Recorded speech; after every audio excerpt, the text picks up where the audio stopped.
Hello friends, आपका स्वागत है आपके अपने चैनल प्रोवेट फाइनेंशियल सॉल्यूशन में और मैं आपका दोस्त गौनिक।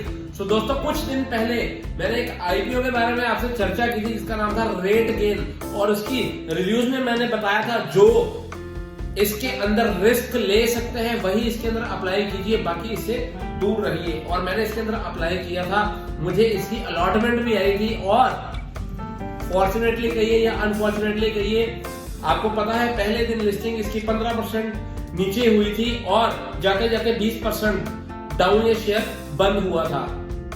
अब दोस्तों, मैं आपको नए शेयर्स के बारे में बताने जा रहा हूं जो 4 आईपीओ खुले थे और उनके ग्रे मार्केट प्रीमियम का और सारी डिटेल्स बताने जा रहा हूं। सो दोस्तों, लेट्स गेट स्टार्टेड। दोस्तों, सबसे पहले बात करेंगे मैपमाई इंडिया के आईपीओ की। मैपमाई इंडिया में मैंने अप्लाई किया था, जिसको सीई इन्फो सिस्टम्स के नाम से भी जानते हैं, बट मुझे इसकी अलॉटमेंट नहीं आई। अगर आपको आई है तो आप कमेंट बॉक्स में बताइए। अब इसकी डिटेल्स के बारे में बात करेंगे। आईपीओ 9 दिसंबर 2021 को खुला था। 13 दिसंबर 2021 को ये आईपीओ क्लोज हो गया था। अलॉटमेंट की डेट 16 दिसंबर की थी। मेरे को पता लग गया मुझे इसकी अलॉटमेंट नहीं आई है। इनिशिएशन ऑफ रिफंड्स आपको 17 दिसंबर 2021 को आने थे और जिसको डीमेट अकाउंट आ गए थे 20 दिसंबर, उनके डीमेट अकाउंट में शेयर्स पहुंच जाएंगे। और फाइनली लिस्टिंग की डेट 21 दिसंबर 2021 को ये शेयर लिस्ट होने जा रहा है दोस्तों।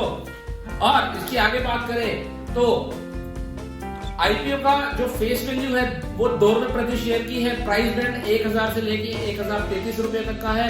मार्केट लॉट 14 शेयर का है। मिनिमम 14 शेयर के लिए अप्लाई कर सकते थे। एनएससी और बीएसई पे इसकी लिस्टिंग होगी।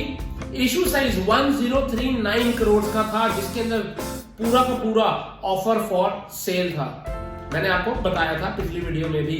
अब बात करेंगे इसके ग्रे मार्केट प्रीमियम की। ग्रे मार्केट प्रीमियम जो ये इस आईपीओ का आ रहा है वो 14 दिसंबर 2021 को 1000 रुपए प्रति शेयर का ग्रे मार्केट प्रीमियम आ रहा था। 15 दिसंबर को इसका ग्रे मार्केट प्रीमियम बढ़ के 1040 रुपए हो गया। 16 दिसंबर को 965 रुपए का ग्रे मार्केट प्रीमियम रह गया था। 17 दिसंबर को 935 रुपए का रह गया था। और आपने देखा पिछले 3-4 दिनों से निफ्टी के अंदर फॉल आ रही थी, उसके कारण ग्रे मार्केट प्रीमियम भी सभी कंपनीज के गिर रहे थे। रेट गेन में भी यही सीन था कि पहले उसका ग्रे मार्केट प्रीमियम में आ रहा था, बाद में वो जिस दिन उसने लिस्ट होना था उस दिन वो डिस्काउंट पे खुला, आपने देखा ही है। तो मार्केट के साथ साथ ही ग्रे मार्केट प्रीमियम चलते हैं। 18 दिसंबर 2021 को यानी कि परसों इसका ग्रे मार्केट प्रीमियम 810 रुपए प्रति शेयर का रहा था। इसका मतलब क्या हो गया? इसका मतलब हो गया कि अगर इसी रेट पर शेयर खुलता है तो हमारे को 78% का शुद्ध मुनाफा होगा मार्केट के इतने फॉल के बाद भी। पहले मैंने वीडियो बनाई थी, उसमें मैंने आपको बताया था कि हो सकता है आईपीओ डबल खुले। अभी भी मैं ऐसा कहता हूं, अगर मार्केट में तेजी आती है तो हो सकता है ये डबल खुले, बट 78% का ग्रे मार्केट प्रीमियम अभी इसके अंदर हमें को दिख रहा है। अब मैं आगे आईपीओ की बात करूंगा, मेड प्लस की आईपीओ की। मेड प्लस का आईपीओ 13 दिसंबर 2021 को खुला था। क्लोजिंग की डेट थी इसकी 15 दिसंबर की। अलॉटमेंट की डेट है 20 दिसंबर की, यानी कि कल। और जिसको अलॉटमेंट नहीं आएगी 21 दिसंबर को उनके खाते में पैसे वापस आ जाएंगे। जिसको अलॉटमेंट आएगी उसके डीमेट अकाउंट में 22 दिसंबर को शेयर्स आ जाएंगे। और फाइनली लिस्टिंग इसकी है 23 दिसंबर 2021 की। इस आईपीओ का जैसे फेस वैल्यू है ₹2 थी। आईपीओ का प्राइस बैंड 780 से लेकर 796 का है और मार्केट लॉट 18 शेयर का है। मिनिमम आप 18 शेयर अप्लाई कर सकते हैं। इसकी लिस्टिंग एनएससी और बीएसई पर होनी है। इशू साइज 1398 करोड़ का है, जिसके अंदर फ्रेश इशू 600 करोड़ का था और ऑफर फॉर सेल यानी प्रमोटर अपना जो हिस्सा बेच रहे थे वो 798 करोड़ था। ग्रे मार्केट प्रीमियम की बात करें, 13 दिसंबर को इसका ग्रे मार्केट प्रीमियम 240 रुपए प्रति शेयर आ रहा था। 14 तारीख को इसका ग्रे मार्केट प्रीमियम 220 रुपए था। 15 तारीख को भी 220 था। 16 तारीख को 250 रुपए हो गया। 17 तारीख को 235 रुपए और फाइनली परसों यानी 18 तारीख को इसका ग्रे मार्केट प्रीमियम 210 रुपए था। और जिसको अगर इसकी लिस्टिंग यहीं पर होती है 210 रुपए के प्रीमियम के साथ, तो आप क्या कमाएंगे? 26.5% का शुद्ध मुनाफा आप कमाएंगे अभी भी इसके अंदर, जो मैं आपको बता रहा हूँ फिगर्स। ठीक है, अब मैं बात करूंगा डाटा पैटर्न की आईपीओ की। इसकी डिटेल्स भी मैंने आपको दी थी, पूरी वीडियो बनाई थी इसके ऊपर। आईपीओ 14 दिसंबर को खुला था, क्लोज 16 दिसंबर को होना था।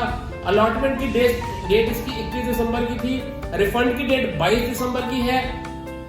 डीमेट अकाउंट में 23 दिसंबर को शेयर आएंगे और फाइनली क्रिसमस से एक दिन पहले 24 दिसंबर को ये आईपीओ लिस्ट हो जाएगा।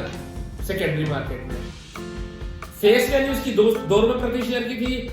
आईपीओ का प्राइस बैंड 555 से लेके 585 रुपए तक का था। मिनिमम आप 1 लॉट लगा सकते हैं, जिसके अंदर लगा सकते थे जिसके अंदर 25 शेयर थे, और मिनिमम आप 25 शेयर के लिए अप्लाई कर सकते थे। एनएससी और बीएससी पे इसकी भी लिस्टिंग होगी। इसका इश्यू साइज था 588 करोड़ का मात्र, जिसके अंदर फ्रेश इशू 240 करोड़ का था, और बाकी ओएफएस था, यानी प्रमोटर को हिस्सा पहुंचना था। प्रमोटर अपना हिस्सा बेचने जा रहे थे 348 करोड़ का। इसका ग्रे मार्केट प्रीमियम की बात करें, 13 तारीख को ग्रे मार्केट प्रीमियम 560 रुपए प्रति शेयर का था। 14 तारीख को 520 रुपए प्रति शेयर का था। 15 तारीख को ग्रे मार्केट प्रीमियम 535 रुपए प्रति शेयर का था। 16 तारीख को 465 रुपए का रह गया, कम होकर 17 तारीख को 435 रह गया, और 18 तारीख आते आते इसका ग्रे मार्केट प्रीमियम मात्र 320 रुपए प्रति शेयर का रह गया। मतलब अगर 320 रुपए के प्रीमियम के साथ ये खुलता है तो आपको तकरीबन 54% का शुद्ध मुनाफा होगा। ये भी कम नहीं है, वो भी पहले ही दिन। अब बात करेंगे मेट्रो ब्रांड के आईपीओ की, जो शूज का डीलिंग करता है। उसका आईपीओ 10 दिसंबर को खुला था, 14 दिसंबर को बंद हो गया था। अलॉटमेंट की डेट 17 दिसंबर की थी। मेरे को इसके अंदर भी अलॉटमेंट नहीं आई, और रिफंड की डेट कल यानी 20 दिसंबर की है। डीमेट अकाउंट में शेयर्स जिनको आएंगे उनको 21 दिसंबर को आएंगे। फाइनली इसकी लिस्टिंग की डेट है 22 दिसंबर की, राइट। अगर आपको इसकी अलॉटमेंट आई है तो आप कमेंट बॉक्स में बताइए। आईपीओ का फेस वैल्यू थी 5 रुपए प्रति शेयर की, और जो प्राइस बैंड था वो 485 से लेके 500 रुपीज प्रति शेयर का था। मार्केट लॉट 30 शेयर का था। मिनिमम आप 30 शेयर के लिए अप्लाई कर सकते थे। एनएससी और बीएससी पे इसकी भी लिस्टिंग होगी। इशू साइज मात्र 13,1367 करोड़ का था, जिसके अंदर फ्रेश इशू 295 करोड़ का था, और ऑफर फॉर सेल 1072 करोड़ की थी। अब इसकी ग्रे मार्केट प्रीमियम की बात करेंगे मेट्रो ब्रांड की। 13 तारीख को इसका ग्रे मार्केट प्रीमियम 35 रुपए प्रति शेयर का था। 14 तारीख को 33 रुपए प्रति शेयर का रह गया। 15 तारीख को 30 रुपए प्रति शेयर का रह गया था। 16 तारीख को 10 रुपए प्रति शेयर का इसका ग्रे मार्केट प्रीमियम रह गया था। 17 तारीख को 30 रुपए, और 18 तारीख को फिर से 33 रुपए प्रति शेयर का इसका ग्रे मार्केट प्रीमियम आ रहा है। मतलब अगर इसकी लिस्टिंग 33 रुपए के ग्रे मार्केट प्रीमियम के साथ होती है तो आपको क्या मिलेगा? 6.5% का शुद्ध मुनाफा, यानी कि एफडी का 1 साल का जो ब्याज है उससे भी ज्यादा आपको एक ही झटके में ब्याज मिल जाएगा, अगर ये यहीं पर खुलता है तो। अगर आपको मेरी वीडियो अच्छी लगे, ग्रे मार्केट प्रीमियम की जानकारी अच्छी लगे, तो आप मेरे चैनल को सब्सक्राइब कर दीजिए। कोई डाउट है तो कमेंट बॉक्स में पूछिए, और अगर सेटिस्फाइड है तो अपने फ्रेंड्स के साथ शेयर कर दीजिए, जिनकी आप केयर करते हैं, जिनको आप चाहते हैं, जिनकी तरक्की होना देखना चाहते हैं, राइट। और जाते जाते बेल आइकन पे जरूर प्रेस कर दीजिएगा अगर आप लेटेस्ट सारे नोटिफिकेशंस जानना चाहते हैं, मेरी नई वीडियोस को देखना चाहते हैं, तो बेल आइकन को प्रेस कर दीजिए दोस्तों। थैंक यू दोस्तों, लव यू, बाय बाय।